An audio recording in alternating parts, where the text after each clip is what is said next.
مسئلہ نمبر 972 کما ان القاتل ممنوع عن الارث من المقتول كذلك لا يكون حاجبا عما هو دونه في الدرجة ومتأخر عنه في الطبقة۔ کہتے ہیں کہ قاتل جو ہے وہ مقتول سے میراث نہیں پاتا، تو جیسے قاتل جو ہے وہ مقتول سے میراث نہیں پاتا، ایسے ہی وہ جو قاتل ہے اپنے علاوہ دوسرے لوگوں کے جو میراث ہے اس میں رکاوٹ بھی نہیں بنتا، یعنی قاتل کا ہونا جو ہے وہ نہ ہونے کے کیا ہے برابر ہو جاتا ہے، یعنی اس کے ہونے کی کوئی حیثیت نہیں ہوتی۔ جیسے فرض کریں کہ اگر بیٹا موجود ہو کسی بھی مرنے والے کا تو اس کے بیٹے کو میراث ملتی ہے، اب بیٹے کے جو آگے اولاد ہے یعنی اس کا جو پوتا ہے اس کو میراث نہیں ملتی، تو یہاں پہ تعبیر کیا استعمال ہوتی ہے کہ الاقرب یمنع الابعد، کہ بیٹا جو ہے وہ قریبی ہے اور پوتا کیا ہے دور کا ہے، تو قریبی جو ہے وہ دور کو کیا کر دیتا ہے مانع بن جاتا ہے، حاجب بن جاتا ہے۔ اب یہی بیٹا اگر الیاذ باللہ کا والد کے لیے کیا ہے قاتل ثابت ہو، قاتل سے مراد یہاں پہ ہم نے کیا مراد لی تھی ان ظلم والا، ان حق والا نہیں، ان ظلم والا اگر یہ قاتل شمار ہو تو پھر جو ہے یہ اپنے پوتے کے لیے جو ہے وہ یہ حاجب اور مانع نہیں بنے گا، یعنی خود تو اس کو میراث نہیں ملے گی، لیکن کیا آپ کہیں گے کہ جس طریقے سے وہ قانون تھا کہ الاقرب یمنع الابعد، تو یہاں پر بھی یہ قانون جاری ہو، تو ہم کہتے ہیں نہیں یہاں پہ یہ قانون جاری نہیں ہوگا۔ اسی طریقے سے ہمارے پاس کیا قانون ہے کہ جب طبقہ اولا یا طبقہ متقدمہ کے لوگ موجود ہوں تو طبقہ متاخرہ کی کیا ہے باری نہیں آتی، سارے کے سارا ان کو ملتا ہے، رد بھی انہیں کے اوپر ہو جاتا ہے بچے پی جائے تو اگر، تو یہاں پر یہی آپ مثال لے لیں کہ قاتل جو ہے وہ طبقہ متقدم میں سے تھا اور مقتول کے کیا تھے بھائی تھے جو کہ ہیں دوسرے کیا مرلے پہ آتے ہیں، دوسرے طبقہ میں آتے ہیں، تو اب یہ جو طبقہ اولا ہے اس کی کوئی حیثیت نہیں رہے گی، یعنی اس کا طبقہ اولا کا ہونا یہ معنی نہیں بنے گا طبقہ ثانیہ کے لیے، تو ساری میراث کس کو مل جائے گی طبقہ ثانیہ، یعنی اس کے بھائیوں کو مل جائے گی۔ تو یہی مسئلہ بیان کر رہے ہیں کہ القاتل جو ممنوع عن الارث جسے قرار دیا جاتا ہے مقتول سے، کذالک لا یکون حاجبا، اسی طریقے سے وہ رکاوٹ نہیں بنتا عمن ہوا دونہ اپنے علاوہ دیگر لوگوں کے لیے، کہ دونہ کہ جو اس سے کم تر ہیں کس میں درجہ میں، میراث کے درجہ میں اس سے کم تر ہیں، اور کیا ہیں جی ومتاخر عنہ فی الطبقۃ، اور اس سے متاخر ہیں کس کے اعتبار سے طبقہ کے اعتبار سے۔ دو باتیں کہ یہاں پہ درجہ کی بات کی تو درجہ جو ہے وہ ایک ہی طبقہ میں ہوتا ہے، یعنی ایک ہی طبقے کے اندر کیا ہوتے ہیں درجے ہوتے ہیں، جیسے اگر بھائی ہوں تو وہ بھائی کی اولاد کو کیا نہیں ملتی، یہ ایک ہی طبقہ میں ہے بھائی اور بھائی کی اولاد، یا جو ہے بیٹا اور جو پوتے ہیں یہ ایک ہی طبقہ میں ہیں لیکن درجہ کیا ہے ان کا مختلف ہے، اور طبقہ بھی مختلف ہو سکتا ہے، تو لہذا دو مثالیں جس طریقے سے ہم نے ذکر کی وہ یہاں پہ دونوں مثالیں کیا ہیں بنیں گی۔ فوجود کعدم ہی، یعنی قانون کیا رہے گا کہ اس کا جو وجود ہے وہ اس کے عدم کی طرح ہے۔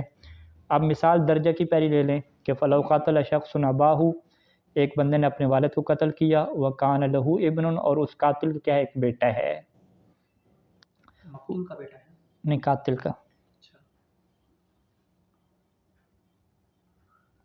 ٹھیک ہے، ولم یکن لابیہ اولاد غیر القاتل، اجی وہ قاتل کرنے والا ایک ہی ہے جس نے قتل کیا، قتل کرنے والا بیٹا ہے اور اس کے علاوہ کوئی اس کے علاوہ کوئی اور بیٹا نہیں، فقط وہی ایک بیٹا ہے، بیٹا اور اس کی اپنا بیٹا ہے آگے، ہاں وہی ایک بیٹا ہے، ٹھیک ہے، اور ولم یکن لابیہ، اور اس کے والد کے لیے کوئی اور اولاد نہیں ہے غیر القاتل، قاتل کے علاوہ، تو بیٹا اور پوتا رہ گیا، بیٹے نے قتل کر دیا، تو کہتے ہیں کہ یارث ابن القاتل عن جدہ، تو یہاں پہ جو قاتل کا بیٹا ہے نا وہ اپنے دادے سے کیا ہے میراث پالے گا، تو یہاں پہ بیٹا جو ہے پوتے کے لیے معنی نہیں بنے گا، تو ایک ہی درجہ میں یہ، یعنی ایک ہی طبقہ میں ہے، درجہ مختلف ہے ایک ہی طبقہ میں ہے، اسے کہتے ہیں۔ وَكَذَا، دوسری مثال طبقہ کے مختلف ہونے کی کہ اذا انحصر وارث المقتول من الطبقۃ الاولى فی ابنہ القاتل، کہ پہلے جو طبقہ سے مقتول کے وارث تھے وہ منحصر ہو گئے اس کے ابن قاتل میں، اس کا ایک ہی بیٹا ہے اور وہ طبقہ اولا سے ہے اور وہ ایک ہی ہے فقط، وَلَهُ اخوۃ، اور اس کے وَلَهُ یعنی للمقتول، مقتول کے کیا ہیں بھائی ہیں، جو کہ طبقہ ثانیہ میں ہے. تو کان میراث لہم، تو مقتول کی میراث کس سے ہو جائے گی؟ لہم، ان بھائیوں کے لیے ہو جائے گی، دون ابنی، اس کے بیٹوں کے لیے نہیں ہوگی.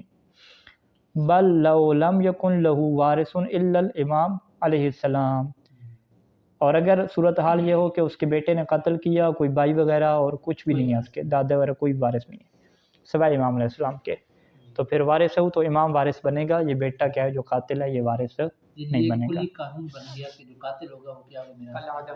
کل عدم ہو جائے گا. اچھا، اب یہاں پہ اگلا مسئلہ ہے کہ لا فرق فی مانیت القتل بین یکون القاتل واحدا او متعددا. مل کے جو قتل کرتے ہیں کسی بندے کو اور سب شریک ہوتے ہیں قتل میں، تو وہ سب کو کیا میراث نہیں ملے گی. ٹھیک ہے جی. تو قتل جو ہے وہ مانے ہے میراث پانے میں، اس میں کوئی فرق نہیں ہے کہ قاتل ایک ہو یا قاتل کیا ہو، متعدد ہو. اب اگر قاتل متعدد ہوں تو اس میں بھی کوئی فرق نہیں ہے کہ وہ جو متعدد قاتل ہیں وہ سارے وارث بنتے بھی تھے یا سارے وارث بنتے ہی نہیں تھے، کچھ اس کے دوست وغیرہ تھے جس کا کوئی رشتہ داری نہیں تھی. ٹھیک ہے، تو جتنے بھی قتل کریں گے وہ میراث نہیں پا سکیں گے. وعلی الثانی کیا مطلب، یعنی اگر قاتل متعدد ہیں تو اس میں کوئی فرق نہیں ہوگا کہ بین کون جمیعہم ورثا، کہ وہ سارے کے سارے جو قتل کرنے والے ہیں وہ وارث تھے، یعنی سب اس کے بیٹے تھے. اور بعضهم دون البعض، یا بعض وارث تھے اور بعض وارث تھے ہی نہیں، بعض اس کے بیٹے تھے اور بعض کیا اس کے دوست تھے اس کے بیٹے کے. ٹھیک ہے جی، اس میں کوئی فرق نہیں. ایک تو مثلا قتل کرنے والے تھے، دوسرا وہ تھا جو سازش قتل میں تو شریک تھا لیکن بالفعل قتل میں. ہاں، یہ بحث گزر چکی ہے پیچھے. اچھا، ہاں، یہ صحیح سال موقف بنایا تھا کہ جو قاتل مباشر ہوتا ہے، جو قتل کرتا ہے، اسی کو کیا محروم کیا جاتا ہے. جو سازشیں کر رہا ہے، حکم دے رہا ہے کسی قتل کرنے کا، وہ شامل نہیں ہوتا، گناہ گار ہوتا ہے لیکن وہ وارث وراثت میں حصہ پاتا ہے. ٹھیک ہے، بالفعل یعنی جس نے چھری چلائی، گولی چلائی، ٹھیک ہے، اس نے حکم دیا وہاں پہ، بلکہ یوں مسئلہ بیان کیا تھا کہ حکم دینے سے نہیں بلکہ اس نے کسی کو مجبور کیا کہ اگر تم نہیں مارو گے تو میں تمہیں مار دوں گا. وہاں پر بھی کہا تھا کہ جو قاتل مباشر ہے وہ کیا ہے میراث سے محروم ہوگا، یہ والا نہیں ہوگا. ٹھیک ہے، حتیٰ مجبور کرنے کی صورت میں بھی، حتیٰ مجبور کرنے کی صورت میں، خود اس کا ہاتھ ہونا شامل ہے. ہاں، میراث جو قتل میراث سے مانے بنتا ہے نا، وہ قتل مباشر اسے کہتے ہیں. اذا کان القاتل هو المباشر للقتل لا يكون تسبیبا، تسبیب اس طرح موضوع سبب بننا ہے، یہ قتل میں تسبیب پیدا کی ہے. اچھا، اس کی تفصیلات گزر چکی ہیں. اچھا، اب اگلا مسئلہ کیا ہے کہ کا جو ہے وہ جنین کو ساکت کرنا.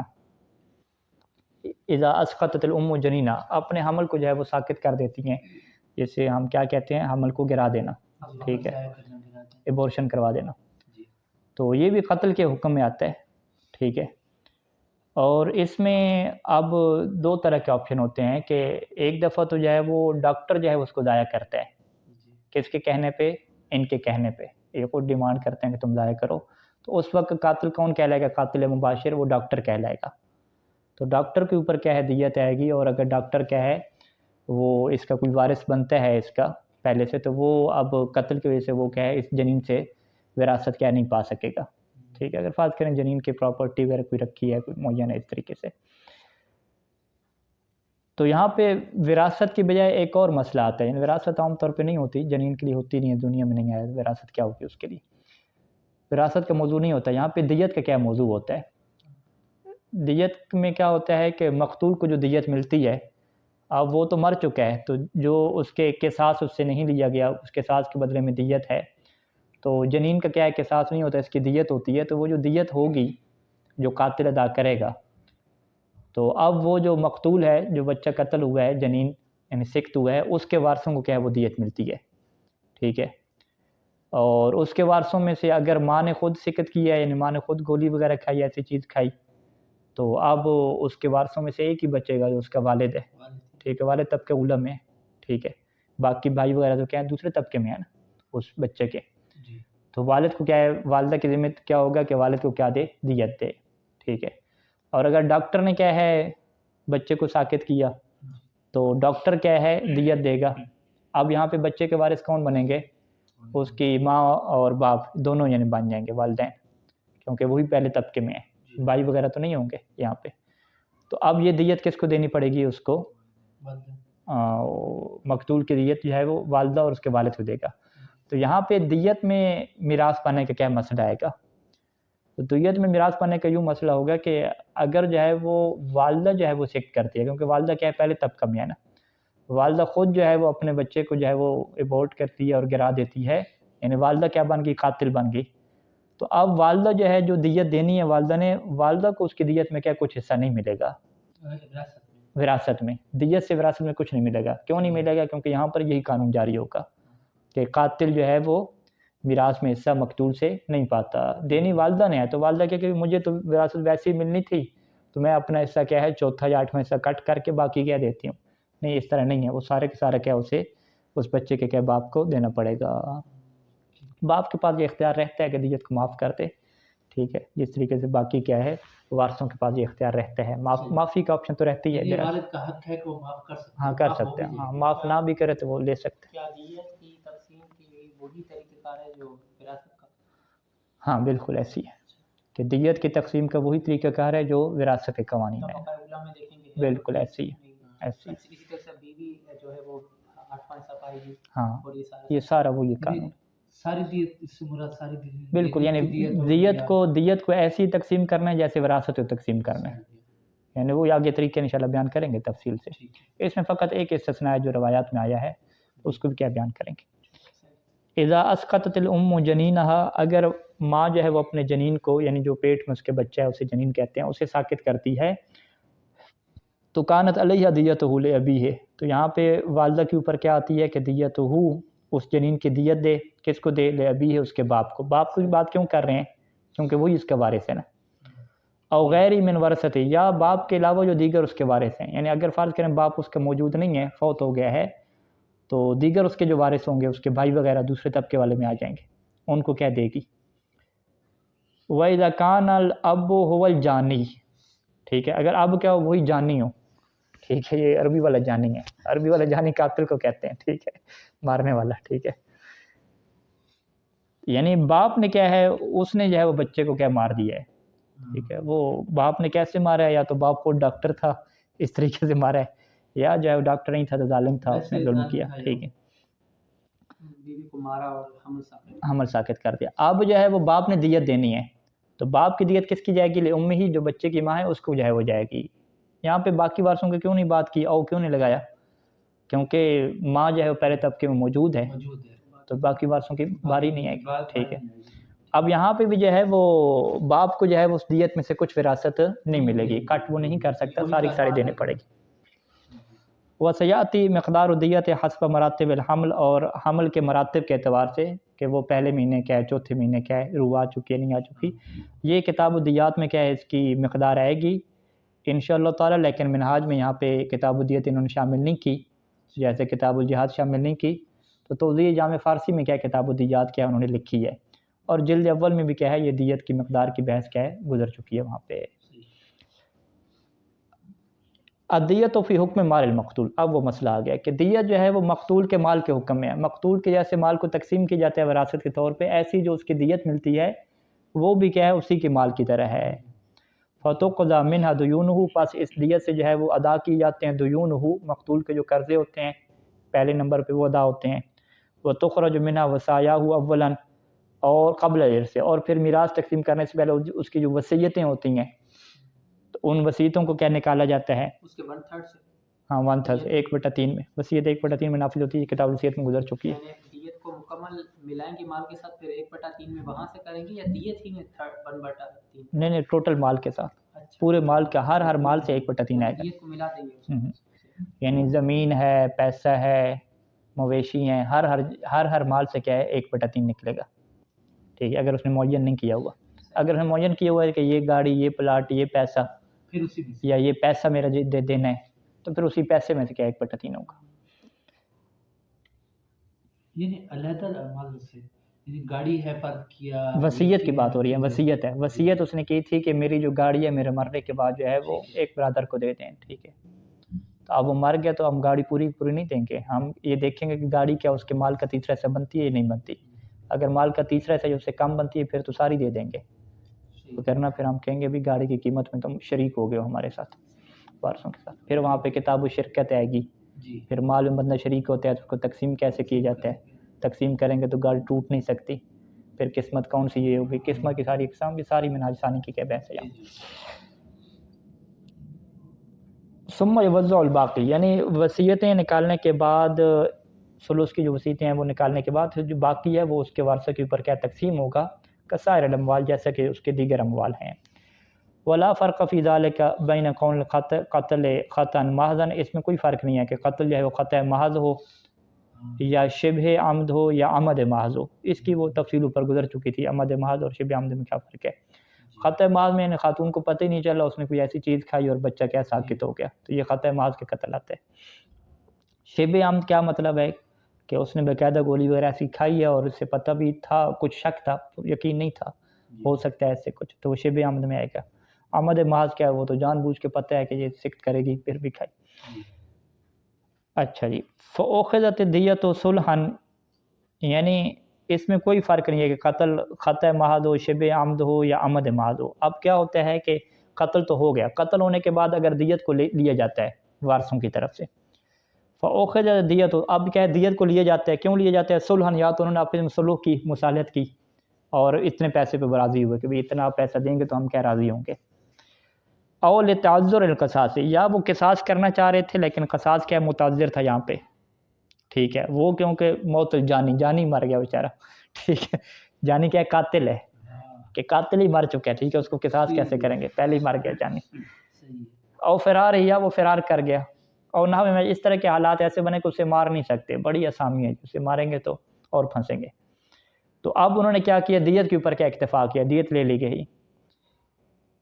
کما لا فرق فی مورد صلح، جیسا کہ مورد صلح میں کوئی فرق نہیں ہے کہ صلح کتنے پہ کی ہے، کتنا لیا ہے، کہ بین یکون ما یاخذونہ ازید من الدیہ، کہ چاہے انہوں نے دیت سے زیادہ لیا ہو، یہ بھی صلح ہو سکتی ہے، او اقل، یا دیت سے کم لیا ہو یا مساوی لیا ہو.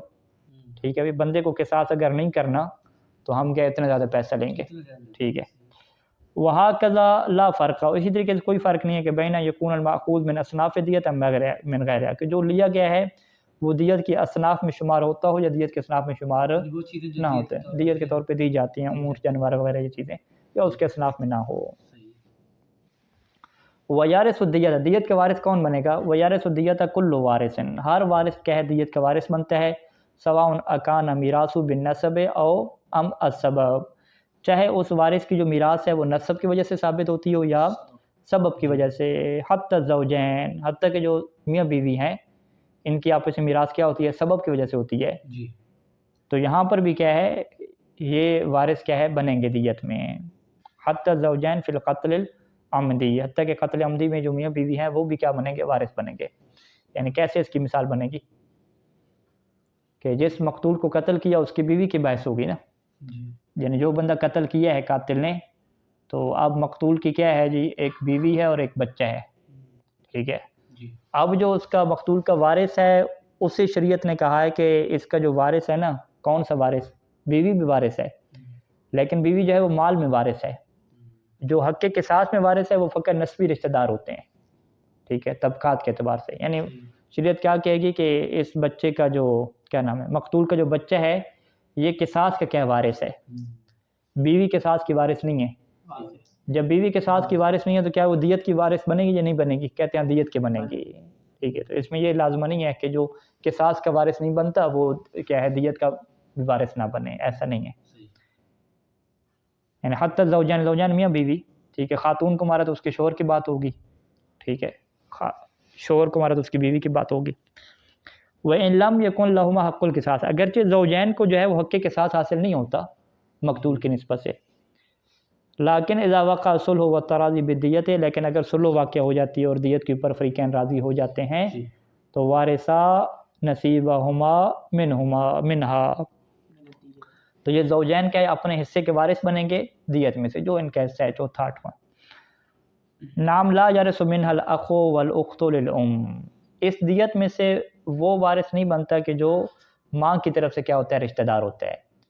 یعنی ماں کی طرف سے جو رشتہ دار ہوتے ہیں وہ باقی مال میں وارث بن جاتے ہیں اگر ان کی باری آ جائے تو، پہلے طبقہ میں کوئی نہ ہو فرض کریں تو ماں کی طرف سے بھائی ہے، ماں کی طرف سے کیا ہے چچا ہے، ماموں ہے، خالو ہے، جو بھی ہے، لیکن وہ دیت میں کیا وارث نہیں بنتے.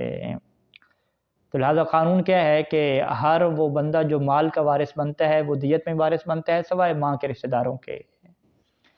نام لا یارث منہا یعنی اس دیت سے وارث نہیں بنتا الاخ والاخت وہ بہن بھائی جو ماں کی طرف سے ہوتے ہیں، بل ولا سائر من یتقرب بہا وحدہ بلکہ بھائی بہن کے علاوہ دیگر وہ رشتہ دار کہ من یتقرب بہا کہ جو اس بہا اس کے سبب سے کیا ہوتے ہیں قریبی بنتے ہیں. لیکن سے کیا مراد ہے وحدہ فقط ماں کے سبب سے، باپ کا وہاں پہ تعلق ہی نہ ہو، فقط ماں کی طرف سے جو رشتہ دار بنتے ہیں قریبی بنتے ہیں، جیسے کہ اخوال یعنی ماموں کیا ہوتا ہے ماں کی طرف سے ہوتا ہے، اور وہ اجداد جو من قبل ہے ماں کی طرف سے یعنی نانے ہو گئے. ٹھیک ہے، نانے ماموں اور وہ بھائی بہن جو ماں کی طرف سے ہیں ان کا جو ہے وہ دیت میں کوئی حصہ نہیں ہوگا. پھپھو کو دیت ملے گی، خالوں کو دیت نہیں ملے گی. یہ وہ استثناء ہے جس کا آپ ذکر کر رہے ہیں. ہاں یہ وہ استثناء ہے. ٹھیک ہے. اذا كانت الجنایت علی المیت بعد الموت، اب یہ مسئلہ ہے کہ ایک بندہ مر جاتا ہے اور مرنے کے بعد اس کے اوپر کیا ہے کوئی جنایت ہوتی ہے، مرنے کے بعد یعنی اسے جسم کو کوئی جلا دیتا ہے، اس کے عضو کو کیا کاٹ لیتا ہے. ٹھیک ہے، مسلح جسے کرنا کہتے ہیں. تو اب میت کو مسلح کرنے کی بھی کیا دیت ہے، لیکن یہ جو میت کو مسلح کرنے کی جو دیت ہوتی ہے اور میت کو نقصان پہنچانے کی دیت ہوتی ہے یہ واجب ہوتی ہے دینا جس بندے نے جو ہے یہ جنایت کی ہے، لیکن یہ دیت کیا ہے میراث کے طور پہ تقسیم نہیں ہوتی. تو کہتے ہیں کہ لم تدفع دیت الی الورثۃ، یہاں پہ جو دیت ہے وارثوں کو نہیں دی جاتی، بل تصرف فی وجوہ البر عنہ عن المیت، بلکہ میت کی طرف سے جتنے بھی نیک کام ہیں ان نیک کاموں میں کیا ہے یہ دیت خرچ کی جاتی ہے. میت کے لیے جو ہے مجالس عزا برپا کی جاتی ہیں، کوئی مسجد وغیرہ بنوائی جاتی ہے اس دیت کے ذریعے سے. وَإِذَا كَانَ عَلَيْهِ دَيْنٌ وَلَمْ تَكُنْ لَهُ تَرْكَةٌ، اور اگر صورتحال یہ ہو کہ میت کے اوپر قرض ہے اور وَلَمْ تَكُنْ لَهُ تَرْكَةٌ اس کا کوئی مال بھی نہیں ہے، او لم تفع بِأَدَاءِ، یا مال ہے تھوڑا ہے اس سے اس کے قرض ہی پورے نہیں ہو رہے، لم تفع یعنی وفا نہیں کرتا بِأَدَاءِ الدَّيْن، تو واجب ان یؤدى منها، تو یہاں پہ پھر واجب ہوتا ہے کہ میت کے جو دین ہیں اور جو قرضے وغیرہ ہیں وہ کہاں سے ادا کیے جائیں، دیت سے ادا کیے جائیں، کیونکہ یہ کیا بن جاتا ہے وجوہ البر بن جاتا ہے میت کے لیے. یعنی میت کے نے اگر نمازیں نہیں پڑھی روزے اس کے رہتے ہیں تو یہ پہلے مرحلے پہ تو یہ وجوہ بل ہے، یہ نیکی کے کام آئیں گے نا. تو میت کے قرضے وغیرہ رہ گئے، اس کی نمازیں رہ گئی، تو ساری دیت کیا اسی میں کیا ہوگی خرچ ہوگی. وَكَذَلِكَ إِذَا كَانَتْ لَهُ وَصِيَّةٌ، اسی طریقے سے اگر میت کی کوئی وصیت تھی، ٹھیک ہے، وصیت لم تنفذ من غیرہا، ایسی وصیت کہ جس سے نافذ نہیں کیا گیا من غیرہا اس دیت کے علاوہ، دیت کے علاوہ کسی ایسے پیسے سے وصیت کو ابھی تک پورا نہیں کیا گیا تو وہ وصیت کیا ہے سب سے پہلے پوری کی جائے گی. اور یہ کرے گا سب کون؟ یہ عادل مومنین. وہ خود بھی کر سکتا ہے، یعنی اس میں کوئی شرط نہیں ہے کہ کسی اس میت کی جانب سے نیکی کرے، وہی کرے جس نے مثلا. ہاں وہ جانی کرے، ہاں جانی سے اتنی امیدیں نہیں ہیں بہرحال. ٹھیک ہے، جانی نے جو ہے بندہ مر گیا تھا اس کو جلا دیا اور اس کے ناک کان کاٹ دیے تھے، بعد میں جس نے جو ہے وہ اتنا نہیں چھوڑا اتنا ظلم کرنا، بعد میں کہہ رہے ہیں کہ جانی خود جائے نیکی کی کام کروائے. ایسا ہو سکتا ہے، یعنی جب وہ توبہ طائب ہو جائے، توبہ طائب ہو جائے، بالکل ایسے ہی. یعنی ایک یہ مجھے یاد پڑتا ہے کہ واٹس ایپ ایک بندے نے مسئلہ پوچھا تھا کہ اس نے ایک بچے کو قتل کیا تھا، تو وہ کہنا چاہ رہا تھا کہ اب میں بتانا ہی نہیں چاہتا ان کو ہاسپٹل میں قتل کیا تھا، تو اگر میں بچاؤں کو بتاؤں گا تو فساد کھڑا ہوگا، تو بتائیں کیسے ان کو دیت ادا کروں، یہ وہ سارا نظام. تو اس طرح کے جانی ہوتے ہیں بہرحال. تو اب وہ سارے نیک کام کرنا چاہ رہا ہے، اس کی طرح سے سارا ہے یہ نظام بنانا چاہ رہا ہے. یہ کیا اس کا پھر حل وغیرہ تھا؟ نہیں یاد ابھی کیا حل بتایا تھا ان کو. الامر الثالث، تیسری جو چیز ہے جو مانے بنتی ہے میراث سے وہ کیا ہے، رق ہے، غلامی ہے. غلام جو ہے وہ آقا سے میراث نہیں پاتا اور آقا غلام سے میراث نہیں پاتے. یعنی الرق مانع من الارث فی الوارث والمورث، وارث اور مورث دونوں جگہوں پہ جو ہے وہ جو غلامی ہے وہ مانع بن جاتی ہے ارث سے، نہ جو ہے وہ وراثت جاتی ہے نہ آتی ہے. یعنی فلا یارث الرق من الحر وکذا العکس، غلام آزاد سے وراثت نہیں پاتا اور اسی الٹ بھی نہیں ہے. ٹھیک، وکذا الا تفصیلا، اس کی بھی تفصیلات ہیں، اور لا حاجت للتعرض له، ان تفصیلات کو جو ہے وہ بیان کرنے کی ضرورت نہیں ہے. ویسے اس کا جو ہوتا ہے وہ تو امام ہوتا ہے نا قبلہ وارث، غلام جو ہوتا ہے ہاں ہاں یہ مر جاتا ہے، اس کا کوئی نہ ہو، ہاں، اس کو کوئی اس کے اپنے اولاد وغیرہ ہوتی ہے، ماں باپ ہوتے ہیں، ٹھیک ہے، وہ اس کے ہوتے ہیں جس طرح باقی لوگوں کے ہور کی ہے، جی جی جی یعنی غلام کو کوئی لینا دینا کیا اس کے مالک کا کوئی لینا دینا نہیں. ام الولد من زوجها ام ولد اپنے شوہر سے وہ تو پائے گی نا، ہاں ٹھیک ہے. ہاں یہ ہے ٹھیک ہے، یہ آپ نے اچھا کہا. اگر ام ولد جو ہے وہ بیوی نہیں تھی اس کی، فقط مملوک تھی، مملوک کی وجہ سے وہ پھر نہیں پائے گی، ٹھیک. ہاں کیونکہ وہ زوجہ نہیں کہلاتی نا، ام ولد کہلاتی ہے. بہرحال یہ دیکھنا پڑے گا، تفصیلات نہیں پتہ اس کی. امر رابع جو ہے وہ ولادت من الزنا ہے، یعنی زنا کی جو ولادت ہے یہ معنی بن جاتی ہے میراث سے. ٹائم ہے ابھی نا. لا توارث بین ولد زنا و بین ابیہ الزانی، جو زنا کا بچہ ہے اس کے درمیان اور اس کا جو زانی باپ ہے اس کے درمیان کیا ہے، وراثت نہیں منتقل ہوگی. وَمَن يَتَقَرَّبْ بِهِ، اور ہر وہ بندہ جو زانی کے وسیلے سے کیا اس بچے کا قریبی بنتا ہے، بچے کا ماموں، چاچا، دادا، ٹھیک ہے، اور اس کا بھائی ہو گیا. فلا یارثہم، بس یہ سارے کے سارے لوگ، فلا یارثہم یعنی یہ جو ولد زنا ہے وہ ان سے کیا ہے وراثت نہیں پائے گا. کما لا یارثونہ، جیسا کہ وہ سارے لوگ اس کے بھی وارث نہیں بنیں گے. اچھا ماں بھی لیں اس میں. وَكَذَلِكَ لَا تَوَارُثَ بَيْنَهُ وَبَيْنَ أُمِّهِ الزَّانِيَةِ، اسی طریقے سے بچے کے درمیان اور اس کی جو زانیہ ماں ہے اس کے درمیان بھی کیا کوئی وراثت نہیں ہوگی. اور وَمَن يَتَقَرَّبْ بِهَا، جو زانیہ ماں کے ذریعے سے اس کے قریبی بنتے ہیں، ماموں، نانی اور جو بھائی بہن ہیں، ٹھیک.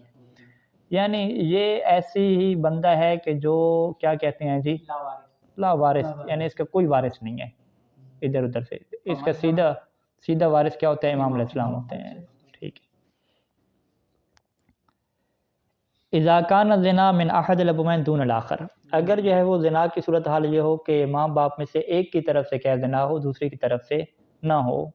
مثال اس کی بان کان الفعل من الاخر شبہتاً، کہ دوسرے کی طرف سے جو فعل ہے وہ کیا ہو، شبہتاً ہو، ٹھیک ہے. دوسرے نے یہ سمجھا کہ یہ کیا ہے، میرا شوہر ہے، ٹھیک ہے. اس کو پتہ تھا کہ یہ جو ہے وہ میری بیوی نہیں ہے، ہمارا نکاح باطل ہے، ٹھیک ہے. یعنی ایک کو پتہ ہے کہ میں زنا کر رہا ہوں، دوسرے کو اس نے دھوکے دیا ہوا ہے کہ تم میری بیوی ہو، نکاح ٹھیک ہے ہمارا. تو وہ اب جماع وغیرہ کر رہی ہے بیوی سمجھ کے، ٹھیک ہے. اس سے پتہ ہے کہ نکاح ہمارا ہو ہی نہیں سکتا، ٹھیک ہے. اس کی طرف سے زنا، شوہر کو پتہ ہے کہ یہ زنا ہو رہا ہے، ٹھیک ہے. اگر اس طرح کی صورتحال ہو پھر کیا ہوگا، کہتے ہیں کہ انتفى التوارث بین الولد والزانی ومن يتقرب به خاصۃ، تو یہاں پہ جو وراثت منتفی ہوگی بچے کے درمیان، زانی کے درمیان، اور جو زانی کے قریبی بنتے ہیں، زانی کی وجہ سے جو بچے کے قریبی بنتے ہیں، ٹھیک ہے. فقط انہی کے درمیان کیا ہوگی، وراثت ختم ہوگی. وَيَثْبُتُ بَيْنَهُ وَبَيْنَ الَّذِي لَا يَكُونُ زَانِيًا، اور اس بچے کے درمیان اور وہ کہ جو زانی شمار نہیں ہوتا تھا اس کے درمیان وراثت ثابت ہوگی. من ابوائی، اس کے والدین میں سے. جو زانی نہیں تھا، وطی بھی شبہ جو کر رہا تھا، ادھر کیا وراثت جائے گی. ہاں مذکورہ مثال میں فرض کریں اگر ماں کو نہیں پتہ تھا تو ماں اس کی وارث بنے گی، اور ماں کی نسبت سے وہ کیا ہے، ولد زنا نہیں کہلائے گا، ٹھیک ہے. وہ سارے احکام جاری ہوں گے اس کے اوپر. تو فقط جہاں جہاں پہ زنا کہلائے گا وہاں پہ کیا بنے گی، ممانعت بنے گی. جہاں پہ زنا نہیں کہلائے گا وہاں پہ ممانعت نہیں بنے گی. امکان الوتی بین الطرفین بشبہ، ہاں تو پھر تو دونوں سے وراثت ملے گا نا، ہاں دونوں سے وارث بنے گا. ظاہر عنوان ہی یا منتفی بالکل ہوگا ایسے ہی زنا کا عنوان ہی منتفی ہوگا، ختم ہوگا. وہی جو ابھی بحث نہیں کرتے جدید طریقے سے جو بچے پیدا ہوتے ہیں بغیر زنا کے، نکاح ہوا نہیں ہے، بس وہ سپارم وغیرہ منی وغیرہ لکھائی، تو یہ فعل حرام ہو اگرچہ، لیکن حرام ہونے کے بعد بچے جو پیدا ہو رہے ہیں وہ تو زنا سے نہیں پیدا ہو رہے، ٹھیک ہے. تو آگے قانون بیان کریں گے کہ حرام سے پیدا ہونے والا بچہ زنا کا نہیں کہلاتا، ٹھیک ہے. لہٰذا اس کے اوپر زنا والے احکام نہیں آتے. یہ خود فعل زنا جو ہے اس کے ذریعے سے پیدا ہوتے ہیں. ہاں مثلا انہوں نے کہیں گے کہ ماہ رمضان میں جو روزے کی حالت میں زنا کیا ہے، کیا نام ہے، جماع کیا، ٹھیک ہے، حرام تھا نا میاں بیوی کے لیے، زنا نہیں ہے وہ، ٹھیک ہے. حالت احرام میں مثلا منع ہوتا ہے، تو احرام کی حالت میں، احرام کی حالت وہ نہیں ہے کہ احرام پہنا ہوا ہو یعنی احرام کا مطلب کیا ہوتا ہے کہ وہ ابھی تک انہوں نے محللات انجام نہیں دیے، ٹھیک ہے، سارے وہ چیزیں انجام نہیں دی. یہاں یہ جو قانون ہے یہ فقط اس فعل کے ساتھ خاص ہے، زنا والے کے ساتھ، زنا والے فعل سے. ٹھیک ہے. تو لہٰذا وہاں پہ کیا کہتے ہیں کہ یہ جو جدید طریقے سے بچہ پیدا ہوگا یہ وارث بنیں گے، اس کے یہی دونوں ماں باپ کہلائیں گے، اس سے وراثت بھی پائے گا، آگے سارا نظام چلے گا، یہ اس سے وراثت پائیں گے، ٹھیک ہے. تو یہ نظام چلے گا، لیکن کس کا؟ جس کا نطفہ ہے اسی کا. ہاں، تو وہ نطفہ جو جمع کرا کے چلا گیا ہے پتہ ہی نہیں چل رہا کس کا نطفہ ہے، ٹھیک ہے. ہاں، تو پھر جو ہے وہ اس کا وارث نہیں مل رہا، ٹھیک ہے، ایک طرح سے یوں ہو جائے گا. یثبت توارث بین ولد زنا و اقربائہ من غیر زنا. اب یہاں پہ یہ بحث ہے کہ ولد زنا کے اپنے جو رشتہ دار ہیں دیگر جو زنا کے علاوہ ہیں، والد زنا نے بھی شادی کی، اس کی اپنی بیوی ہے، اس کے بچے ہیں، کیا وہ بھی وارث نہیں بنیں گے؟ کہتے ہیں وہ تو وارث بنیں گے نا. یثبت توارث یعنی وراثت ثابت ہوگی بین ولد زنا، ولد زنا کے درمیان، و اقربائہ اور اس کے وہ رشتہ دار کے من غیر زنا جو زنا کے علاوہ کے رشتہ دار ہیں. کل ولد جیسے اس کا اپنا بچہ ہو گیا، وقضا زوج جیسے اس کی جو ہے وہ شوہر ہو گیا، او زوجہ جیسے کی بیوی ہو گئی، تو فیارثہم تو وہ کیا بنیں گے؟ یعنی یہ ان کا وارث بنے گا، ویارثونہ اور وہ سارے کے سارے کیا اس کے وارث بنیں گے. وَإِذَا مَاتَ مَعَ عَدْمِ الْوَارِثِ اور اگر ولد زنا جو ہے وہ بغیر وارث کے مر گیا، کسی نے اس کے ساتھ شادی ہی نہیں کی، یعنی ولد زنا کی وارث کب کوئی بنے گا؟ جب کوئی اس سے شادی کرے گا. تو کسی نے کوئی شادی نہیں کی یعنی بغیر شادی کے مر گیا، ایک طرح سے آپ یہ کہتے ہیں، ٹھیک ہے. اذا مات مع عدم الوارث یعنی بغیر شادی کے مر گیا، بات ایک ہی ہے، بغیر شادی یا ہاں بغیر شادی کے، ٹھیک ہے، بغیر زوجہ کے مر گیا. تو اب یہاں پہ میراث کس کے پاس جائے گی؟ نسب والے تو ہیں نہیں، اب سبب والے آ جائیں گے. تو فارث للمولا المعتق اگر اس کو آزاد کرنے والا مولا موجود ہے اس کو وہ وارث بنے گا. ثم ضامن اگر وہ نہیں ہے تو ضامن جریرہ جس نے ضمانت لی تھی کہ میں اس کی قتل وغیرہ کی دیتیں ادا کروں گا. اگر یہ بھی نہیں ہے تو پھر کیا امام علیہ السلام اس کے وارث ہوں گے. اور یہ کہ چونکہ دونوں ہوتے نہیں ہیں تو اس وجہ سے کہتے ہیں کہ ولد زنا کی، ہاں آج کل کے دور میں تو یہی ہے. الولادت من الوطء المحرم غیر زنا، وہ ولادت کے جو وطء محرم سے ہے لیکن زنا کے علاوہ ہے، ٹھیک ہے. لا یمنع من التوارث بین الولد و ابویہ، یہ جو ہے وہ معنی نہیں بنتی توارث سے، کس کے درمیان؟ وہ بچے اور اس کے والدین کے درمیان، اور جو والدین کی وجہ سے اس کے قریبی بنتے ہیں. اس کی مثال کیا وطی محرم کی، یعنی ہر جو حرام جماع ہے وہ زنا نہیں کہلاتا.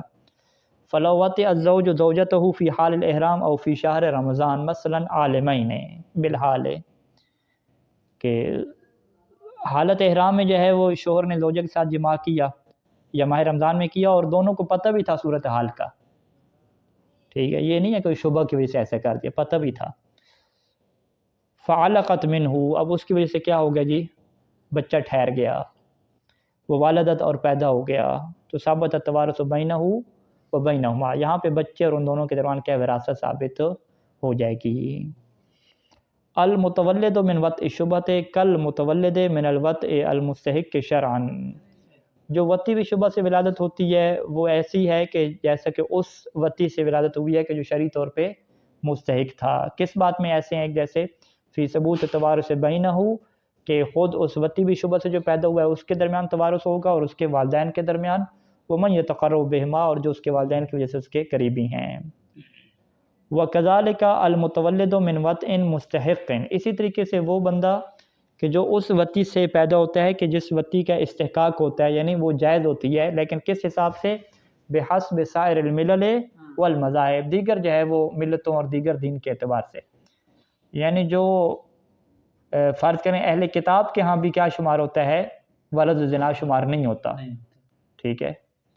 تو ہم کیا کہیں گے بھی ان کا نکاح تو ہے ہی نہیں، ٹھیک ہے، ہم کہیں گے نہیں ان کا نکاح ان کے حساب سے ہے. تو بحسب سائر یعنی ان کے حساب سے یہ کیا ہے؟ یہ مستحق والی کیا وطی سے کیا پیدا ہوا ہے. فیثبت توارث بینہ، تو یہاں پہ وراثت ثابت ہو جائے گی اس کے درمیان، و بین اقاربہ اور اس کے وہ رشتہ دار جو اس کے ماں باپ کی طرف سے ہیں، اور وغیرہ اور ماں باپ کے علاوہ بھی جو دیگر وارث ہیں ان کے درمیان بھی کیا وراثت ثابت ہو جائے گی. صلی اللہ علیہ وسلم.